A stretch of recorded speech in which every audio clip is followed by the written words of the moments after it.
Hey, what's up everyone, DREAGEN back again, here to tell you that you should be watching The Monster.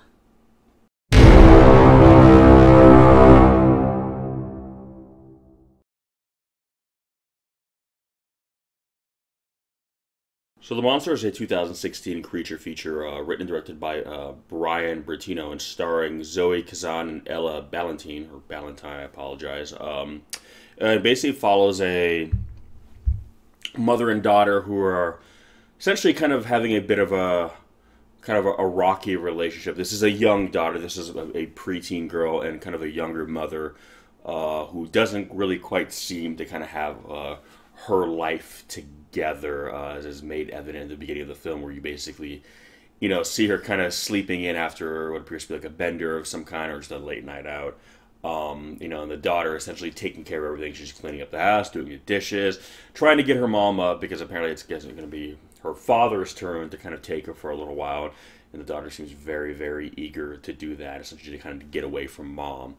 And eventually they finally get on the road, only they kind of end up taking a back road, not the highway, and it's storming out. And they kind of swerve, or, basically they see a wolf walk out in the middle of the road. And depending by the time you're watching this, wolves might be extinct, so hooray for that, right? What a wonderful world we live in. But that was the first thing when I saw the film, and I was like, the movie called The Monster, so it's science fiction horror, dealing with things that aren't real, right? Hey, a wolf, yeah. What were the odds of that happening? I think you have a better chance of seeing Bigfoot nowadays than a wolf, sadly. But anyway, I digress. But yeah, so they swerve out of the road. Well, they hit the wolf, I believe. I couldn't remember. It was a very quick scene. They go and look at it, and they realize the wolf is covered in injuries. It's bleeding. They even find a large tooth in it, implying that, okay, something had already attacked this wolf. Something was either predating upon it, or the two had stumbled on one another, and they were just kind of fighting it out, and the wolf was either on the run from it, or maybe had won, but just sustained injury. Either way, they weren't sure, so they called for help. Try to get an ambulance, get a tow truck out there, while they're just kind of stuck in this little road, kind of way out in the forest on a dark and stormy night. And eventually, the tow truck driver does arrive, explaining to them that there's a big car pileup out on the highway, so it's taking a while for ambulances and whatnot to get to them, but he's going to try. And becomes the first human casualty of something lurking in the woods. Something that obviously did damage or attack the wolf, which and later reclaims the body. And now this mother and daughter pair are essentially trapped in their car while they are being, I guess, hunted, even though they're not really going anywhere. They're kind of stuck where they are, but they're essentially being kind of watched by some kind of creature, some kind of unknown predator of some kind out there. And eventually, more chaos ensues. An ambulance does show up, and, without getting into spoilers, doesn't do them much good, given what they kind of run into. But aside from being just a cool creature feature, which again, if you guys are familiar with creature features, when I say creature features, I'm talking everything from like Alien, Predator, The Thing, Relic, Pumpkinhead. One of the things you'll always notice in a lot of these kinds of films that they have usually one key similarity, is that is a person or group of persons, usually relegated in a place where they are cut off from help, where they can't just, there's not a group of people there who can just help them. They're in a position or in a situation where they are either once removed or removed several times over from, a large, populace of some kind.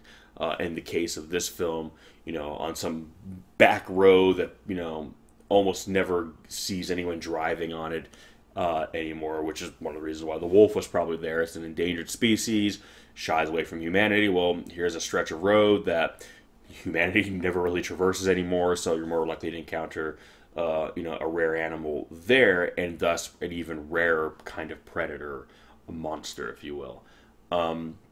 But one of the interesting takeaways I had from this story was that, in addition to just being a cool, creature stalking from the dark and the shadows, these two people, it kind of this whole motif of this film, the metaphor is monster. I mean, you see flashbacks throughout, their time stuck on this road of their life together, and you see that they have a very troubled relationship. The mom is not very responsible. She loves her daughter. That is, interesting enough, communicated quite well. But essentially, she's a mess. She can barely take care of herself, if at all, let alone a child. And it's kind of forced this child to kind of, essentially in a weird way, rear herself. And her daughter has a lot of resentment. Her daughter's very smart, very quick-wit, and understands that her mom is, for lack of a better term, a bit of a fuck-up. And is very much annoyed and embarrassed and kind of frustrated with her mother for that. You get the sense that she kind of feels like almost like she drew the short straw when it came to getting moms, and she kind of feels like, why me? What did I do to deserve you? And the mom, sensing that from her, gets angry and hurt, but takes it out on the daughter and retaliates, the daughter. And, at one point the mom seems screaming at her. This is in a flashback, screaming, fuck you, fuck you, fuck you. And the daughter just starts crying, saying, don't say that to me. Implying that you're my mom. You're not supposed to do that. The world out there does that to me. The mean girls down the street do that to me. A bully at school does that to me, Even, the mom's asshole boyfriend can do that to you, but you're my mom, you're my mother. You don't do that to me. You're the last person that should do that to me. And you realize how hurt her daughter is. And by hurting her, the mom sees how she's hurt her, which makes her even angrier with herself. And the more angry she gets with herself, the more she inadvertently takes it out on her daughter. And it becomes like this terrible cycle of emotional abuse, essentially. So the term monster kind of deals with these forces in her life where you have these people who are in authority over her, who have power over her, who essentially are kind of abusing her. Like I said, the mother has kind of a jerk boyfriend where it doesn't really show that he's hitting the daughter, but he's just kind of an asshole and a piece of shit. And you get the sense that he's probably not very kind to her, regardless of whether he's physically abusive or not. He's probably not, reading her bedtime stories. So to her, a monster, these adults, these big figures in her life that are essentially just treating her like garbage. So when she kind of encounters a literal monster, it kind of forces the daughter to put everything into perspective and make her realize that, when you're young and you might have an abusive parent or an abusive adult figure in your life, it's very easy to kind of see them as more than what they actually are, which all they are is just people.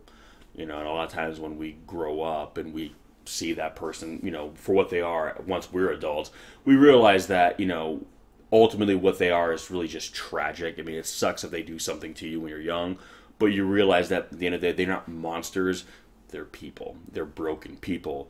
And it kind of takes her confronting an actual monster for her to realize that, these monsters that have been in her life are people, and that if she can rise above this monster, this actual monstrous creature that actually wants to kill her, then there's really nothing else life can throw at her that she can't overcome. There's no human being that can ultimately stand in her way. They may try, but if she can stop something with teeth and claws, she can, stop just some guy who's an asshole or some woman who's just being a bitch.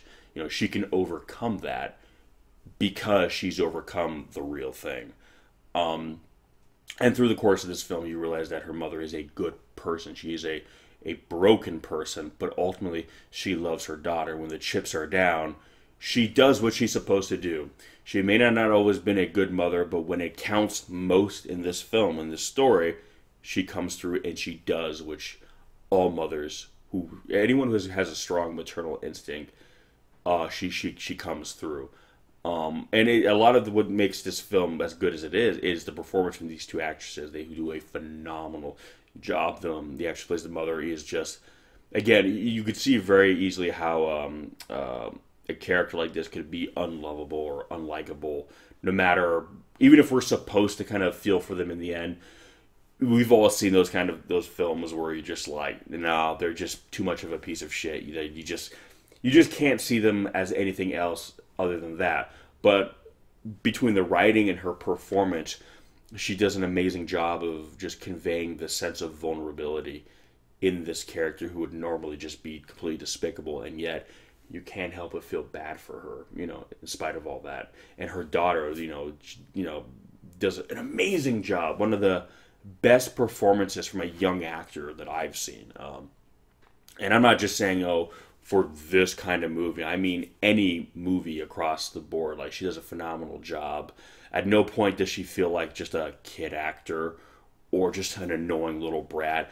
The level of vulnerability she portrays in this film, how kind of sensitive she is to everything happening around her, and at the same time doing what I think kids are very kind of underrated for doing, and that is being able to kind of tap into like this survival instinct that I think an adult sometimes gets kind of watered down a little bit, and really in that moment, because she's a child, she is more connected to a sense of instinct, and that really shines through in this story. And the other interesting takeaway I came from this movie too is that the creature in this film displays a lot of instances of curiosity. So it's almost like a flirtation with the dark and the light and back and forth, where we use a lot of great shots where they're looking into the forest, the tree line, the shadows, knowing there's something there but you can't see it. It's kind of like beings of the light, beings of the known world, looking into like the dark corners of the world, that wondering what's out there. Well, in this movie, there's definitely a lot of that, but there's also moments where you see like the dark, almost looking back, like this creature's interest in these two characters goes just beyond food, predation, but it seems to have a curiosity in them. Ultimately, it's going to want to kill and eat them, but before it does that, it seems to be kind of curious by them. It kind of wants to check them out, and if this is like this creature, that is kind of hidden from the modern age, from the modern world, a being of maybe more myth, a being that is, perhaps of an older, darker, more, savage time, that it probably has not come in contact with a lot of human beings. So if they have, people would be talking more about these kinds of things. But it seems almost equally curious by us as we are it. We're terrified of it, but we also want to know what the hell is it. And it kind of seems to have the same attitude towards us in the film, where it wants to eat us. At the end of the day, it's hungry, and we're all conveniently made of meat. So, that's the end all be all of that. But what the hell are we? What are we to it? And there's these great moments where it could easily attack, but you see it hold back. There was one great scene where you see it behind the little girl, just kind of out of focus, and technically it's kind of your first look at it, and it doesn't attack, and it just kind of goes away, and you realize it's watching them. But before it, gives into its instinctive urges to feed, it wants to know a little bit more about what we are. It is curious. So it's this kind of interesting notion of, as drawn to, fearful, sure, but drawn to the darkness as we can often be. It really explores this notion of that maybe the darkness is just as curious about the light, because to the darkness, the light is the other. It is the foreign thing. It is the thing that is alien to it. So that is antagonistic to it. So usually the things that we fear and the things that hurt us oftentimes are the things we are also most curious by. So it's this kind of cool little give and take with the two sides, and it plays around with that idea a little bit. I mean, not a lot. I'm not saying that's the whole base of this film, or even really the allegory, but there are little moments in this film which, I mean, I'm not sure if they were really meant to be that intentional or not, but where it does feel like that, which is kind of a nice little, change of pace, because you watch a lot of these films, or when you watch these films as much as I have, you do kind of develop a sense of, you've seen it all. You still enjoy these movies.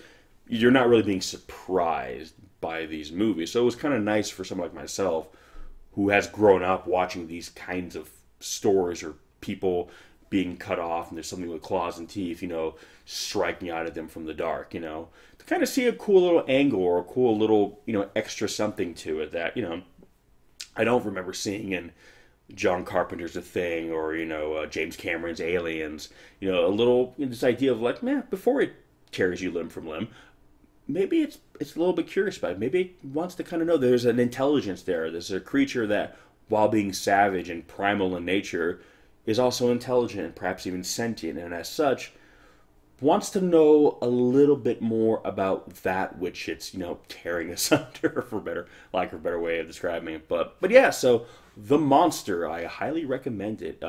First question as always, have you seen it? If so, what did you think? How do you think it kind of stacks up in terms of this genre, this subgenre of like science fiction or horror or sci-fi horror, what do you want to call it? Creature feature films, basically. If you have not seen it, I will leave links in the description section below where you can go check it out. Excuse me. Give it a watch. Come back. Give me some of your thoughts. I was curious to hear what you guys think about, these recommendations that I give. But anyway, guys, thank you so much for watching, and I'll catch you in the next one. Peace!